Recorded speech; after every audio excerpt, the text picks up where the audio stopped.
नमस्कार मेरे प्यारे साथियों, क्रैक परीक्षा में आप सभी का हार्दिक स्वागत है। मैं हूं अमित और लेकर आया हूं 21 सितंबर का थर्ड शिफ्ट का हूबहू क्वेश्चन पेपर। सो फ्रेंड्स, चलते हैं क्वेश्चन पेपर की तरफ। हमारा जो पहला क्वेश्चन है वो है कि मौलिक कर्तव्य को कब जोड़ा गया था। तो सो फ्रेंड्स, हम आपको बता देते हैं मौलिक कर्तव्य को 1976 ईस्वी में स्वर्ण सिंह समिति के सिफारिश पर जोड़ा गया था, जो कि 42वें संविधान संशोधन के द्वारा जोड़ा गया था। सो फ्रेंड्स, हम चलते हैं अगले प्रश्न की तरफ। हमारा जो अगला प्रश्न है वो ये है कि सबसे दुर्बल अम्ल कौन सा है। देखिए, सबसे जो दुर्बल अम्ल है वो क्या है कि हाइड्रोजन फ्लोराइड है। हाइड्रोजन फ्लोराइड है। सो फ्रेंड्स, हम आपको बता देते हैं। और जब सबसे स्ट्रांग की बात करते हैं तो सबसे स्ट्रांग जानते हैं कि अम्ल का राजा कौन है। तो अम्ल का राजा कौन है? H2SO4, जिसे हम लोग तेजाब के नाम से जानते हैं।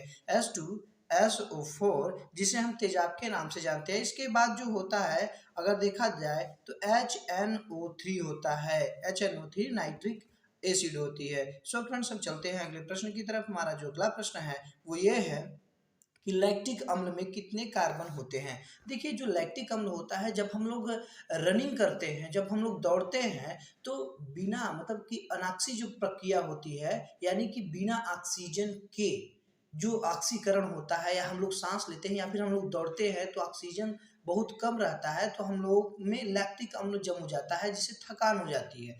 तो वही लैक्टिक अम्ल की बात कर रहा है। देखिए, क्या है कि सर्वप्रथम जो स्वीडन के रसायन विज्ञानी कार्ल विल्हेम सीले ने 1780 ईस्वी में क्या किया था, इसे आइसोलेट किया था। लैक्टिक अम्ल क्या होता है? कार्बोक्सिलिक अम्ल होता है। ये कार्बोक्सिलिक अम्ल होता है, यानी कि इसमें फंक्शनल ग्रुप जो होता है वो कार्बोक्सिलिक एसिड का होता है।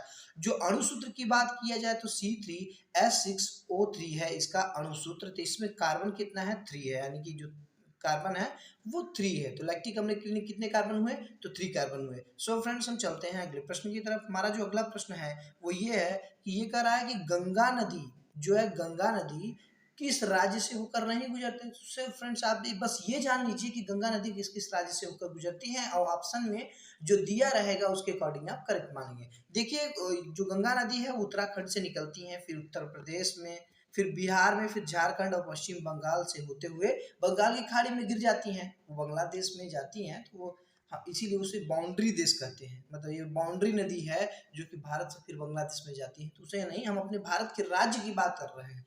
तो कहाँ? उत्तराखंड, उत्तर प्रदेश, बिहार, झारखंड और पश्चिम बंगाल राज्य से होकर बंगाल की खाड़ी में गिर जाती हैं। सो फ्रेंड्स, हम चलते हैं अगले प्रश्न की तरफ। हमारा जो अगला प्रश्न है वो ये है।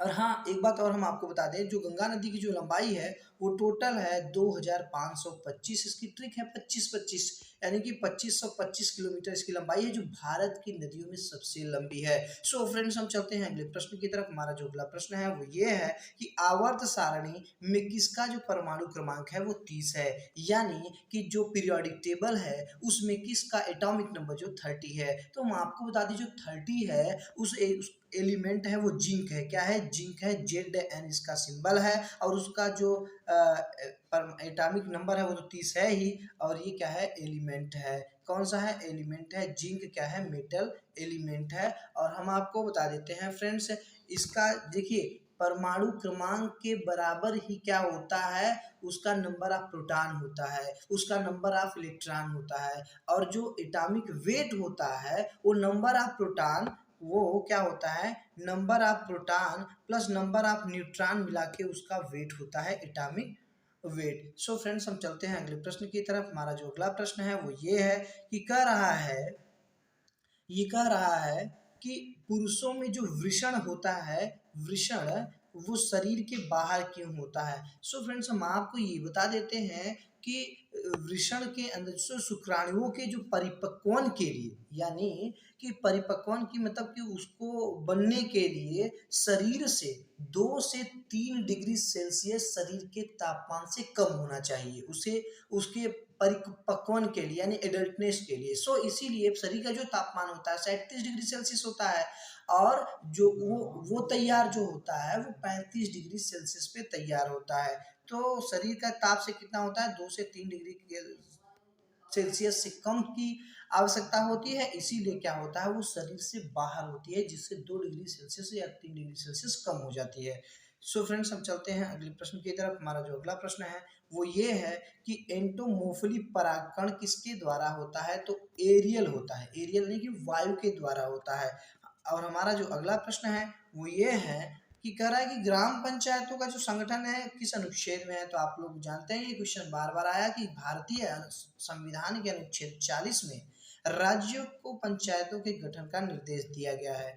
यह 1993 में संविधान में 73वां यानी कि 73rd वहाँ संविधान संशोधन अधिनियम के द्वारा इसे संवैधानिक मान्यता प्राप्त कर दी गई। हम चलते हैं अगले प्रश्न की तरफ। हमारा जो अगला प्रश्न है वो ये है कि जो भारत में मराठी भाषा है उसकी रैंक क्या है, उसकी अ, मतलब इसमें रैंक क्या है। तो हम आपको बता दें, जो देखिए मराठी जो भाषा है ना वो भारत की एक प्रमुख भाषा है और हम आपको बता दें ये महाराष्ट्र और गोवा की राजभाषा है तथा ये पश्चिम भारत की सह राज्य भाषा है।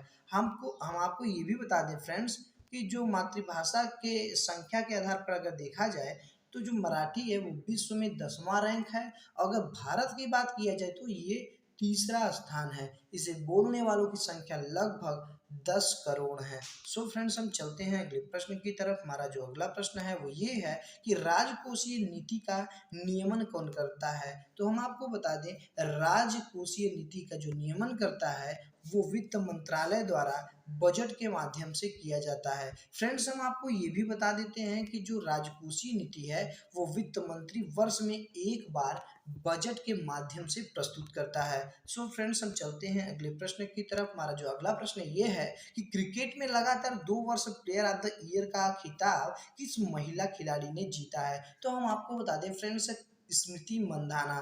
सो फ्रेंड्स हम चलते हैं अगले प्रश्न की तरफ। हमारा जो अगला प्रश्न है वो ये है, कह रहा है कि दिवाली के 15 दिन बाद वाराणसी, जिसे बनारस के नाम से जानते हैं, वाराणसी के घाट पर, बनारस के घाट पर कौन सा त्योहार मनाया जाता है। तो देव दिवाली मनाया जाता है। कौन सा मनाया जाता है? देव दिवाली मनाया जाता है। सो फ्रेंड्स हम चलते हैं अगले प्रश्न की तरफ। हमारा जो अगला प्रश्न है वो ये है, कह रहा है कि पुत्ता स्वामी केस में निजता के आधार को मौलिक अधिकार माना गया है, वो किस अनुच्छेद में है। तो ये सिंपल सी है, आर्टिकल नंबर 21 में है। सो फ्रेंड्स हम चलते हैं अगले प्रश्न की तरफ। हमारा जो अगला प्रश्न है वो ये है, कह रहा है कि 2021 के अनुसार भारत में सबसे ज्यादा कोयला उत्पादन किस राज्य में है या कौन सा राज्य किया है पहले स्थान पे। तो फ्रेंड्स हम आपको बता देते हैं पहले नंबर पे छत्तीसगढ़ है, दूसरे नंबर पे उड़ीसा, तीसरे नंबर पे यूपी एमपी में स्थित जो एनसीएल है, और अगर चौथे स्थान की बात करें तो झारखंड है।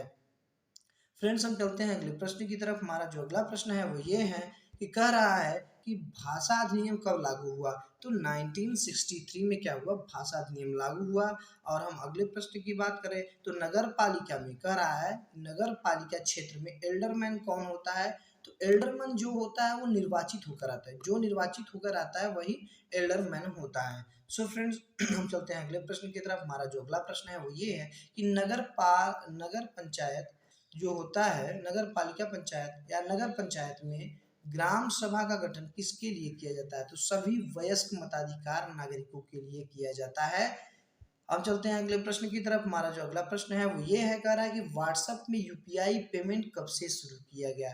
देखिए जो व्हाट्सएप होता है ये भी एक यूपीआई आधारित पेमेंट सर्विस है। भारत में फरवरी 2020 में इसकी टेस्टिंग की जा रही थी और 6 दिसंबर 2020 से इसको फीचर में लाइव ला दिया गया। सो फ्रेंड्स हम चलते हैं अगले प्रश्न की तरफ। हमारा जो अगला प्रश्न है कि बाइबल को कितने भागों में बांटा गया है। तो 2 भागों में बांटा गया है। एक क्या है कि पूर्व विधान है, एक नव विधान है, एक ओल्ड टेस्टामेंट है, एक न्यू टेस्टामेंट है। बाइबिल का जो पूर्वार्ध है वो यहूदियों का भी क्या है, धर्म ग्रंथ है। अगर उत्तरार्ध की बात किया जाए तो उत्तरार्ध बात किया जाए तो ईसा मसीह उनकी शिक्षाओं पर आधारित है। फ्रेंड्स हम चलते हैं अगले प्रश्न की तरफ। ये कह रहा है कि पेन्ना नदी कहाँ से निकलती है। तो पेन्ना नदी, जिसे पेन्नार और उत्तर पिनाकिनी भी कहते हैं, यह भारत के कर्नाटक और आंध्र प्रदेश राज्यों में बहने वाली एक नदी है। फ्रेंड्स हम चलते हैं अगले प्रश्न की तरफ। हम बता दें इसमें हम बता दें कि मजदूरों के लिए, सो फ्रेंड्स मजदूरों के लिए जो है कि श्रम रोजगार मंत्रालय ने कौन सा पोर्टल लॉन्च किया। तो ई श्रम पोर्टल लॉन्च किया, आप देखे होंगे, और लगभग बहुत लोगों का इसमें पैसा भी आया था, आप लोग जानते होंगे। और हम आपको बता दें कि जो टिंडल इफेक्ट है वो किसके कारण होता है। तो टिंडल प्रभाव क्या होता है, वो होता है प्रकीर्णन के कारण होता है। आप लोग देखे होंगे कभी रात में गांव में जब लाइट जलती है दूर से तो धूल के कण क्या करते हैं, दिखाई देते हैं। क्या होते हैं, धूल के कण दिखाई देते हैं और उसमें से चीरते हुए मतलब कि प्रकाश की लाइटें दिखाई देती हैं। तो टिंडल प्रभाव वही है, प्रकीर्णन के कारण होता है। हम चलते हैं अगले प्रश्न की तरफ। हमारा जो अगला प्रश्न है वो ये है कि एल्कलाइन क्या होता है। देखिए क्या होता है, हम आपको बता दें, एल्केन होता है, क्या होता है, एल्केन होता है, एक एल्कीन होता है, एक क्या होता है, एल्कीन होता है, और एक होता है एल्काइन होता है। सो फ्रेंड्स हम आपको बता देते हैं कि जो एल्केन होता है वो क्या होता है, सिंगल बाड होता है, एल्कीन होता है डबल बाड होता है, एल्काइन जो होता है वो ट्रिपल बाड होता है। क्या होता है, ट्रिपल बाड होता है। सो फ्रेंड्स हम चलते हैं अगले प्रश्न की तरफ। हमारा जो अगला प्रश्न है वो ये है कि फरवरी 2021 में किस देश में सेना ने तख्ता फ्लड कर दिया था, तो वो है म्यांमार कंट्री। सो फ्रेंड्स हमारा अगला क्वेश्चन है कि ऊर्जा का जो मुख्य स्रोत है वो है एटीपी। एटीपी का मतलब होता है एडिनोसिन ट्राइफास्फेट, एडिनोसिन ट्राइफास्फेट है एटीपी का फुल फॉर्म। सो फ्रेंड्स हमारी वीडियो अगर अच्छी लगे तो लाइक कीजिए, सब्सक्राइब कीजिए, बेल आइकन को दबाना ना भूलिएगा। हम मिलते हैं नेक्स्ट वीडियो में। थैंक्स।